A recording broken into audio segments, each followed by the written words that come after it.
semuanya, let me introduce myself. My name is Mr. D. Hari ini Mr. D akan mengajak teman-teman semua untuk belajar tentang katekismus. Yeay! Kemarin kita sudah mempelajari 10 Commandments dari nomor 1 sampai 10. Apakah boys and girls masih ingat? Yuk kita mengingat dan membaca bersama-sama ya. What does God require in the first, second, and third commandments? First, that we know and trust God as the only true and living God. Second, that we avoid all idolatry and do not worship God improperly. Third, that we treat God's name with fear and reverence, honoring also His word and works. What does God require in the fourth and fifth commandments? Fourth, that on the Sabbath day we spend time in public and private worship of God. Fifth, that we love and honor our father and our mother. What does God require in the sixth, seventh, and eighth commandments? Sixth, that we do not hurt or hate our neighbor. Seventh, that we live purely and faithfully. Eighth, that we do not take without permission that which belongs to someone else. What does God require in the ninth and 10th commandments? Ninth, that we do not lie or deceive, but speak the truth in love. 10th, that we are content, not envying anyone or resenting what God has given them or us. Nah, apakah boys and girls sudah menghafalkan 10 perintah Allah? Yuk kita sama-sama belajar untuk menghafalkannya ya. Hari ini kita akan masuk ke pertanyaan ke-13. Pertanyaannya adalah, dapatkah seseorang memenuhi hukum Allah dengan sempurna?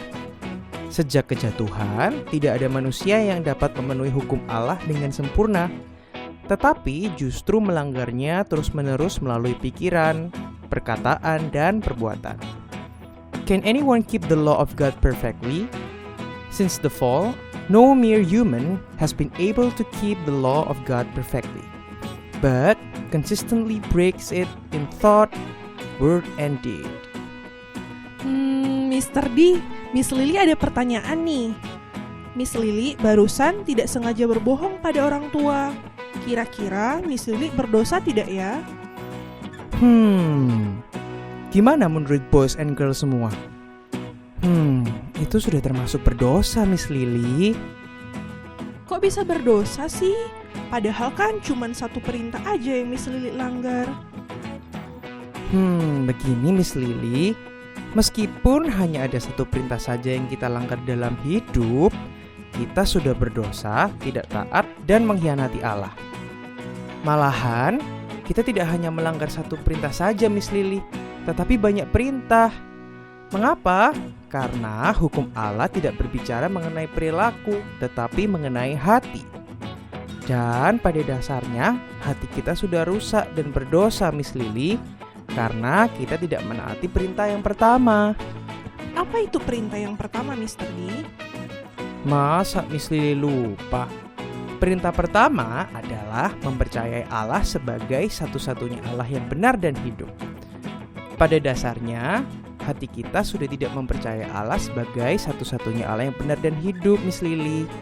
Itu mengapa kita akhirnya akan melanggar semua perintah Allah dari nomor 1 sampai 10. Kok bisa gitu, Mr. D? Karena seharusnya kita melakukan semua perintah Allah karena mempercayai dan mengasihi Dia, bukan karena terpaksa atau takut dihukum. Itu mengapa, friends, kita butuh juru selamat karena hati kita sudah rusak. Ibarat seperti mainan yang sudah rusak. Apakah mainan itu bisa memperbaiki dirinya sendiri? Tidak bisa kan? Mainan itu butuh diperbaiki oleh sang penciptanya. Nah, hatinya friends, Mr. D, Mr. Bingo, Miss Lily, dan Miss Tita semuanya juga sudah rusak. Kita tidak bisa memperbaiki diri kita sendiri. Tapi ada kabar baik loh. Tuhan Yesus yang rela mati supaya hati kita yang rusak bisa diperbarui. Jadi kita semua bisa melakukan perintah Allah karena kita mencintai Dia. Wow, Yesus keren banget ya Mr. D. Iya dong, Miss Lily. Gimana boys and girls? Tuhan kita luar biasa ya. Ingat ya friends, bahwa kita dapat menaati perintah Allah bukan karena kita kuat dan keren, tetapi karena Tuhan yang sudah memampukan kita. Sampai sini dulu ya katekismus minggu ini. See you next week. Goodbye.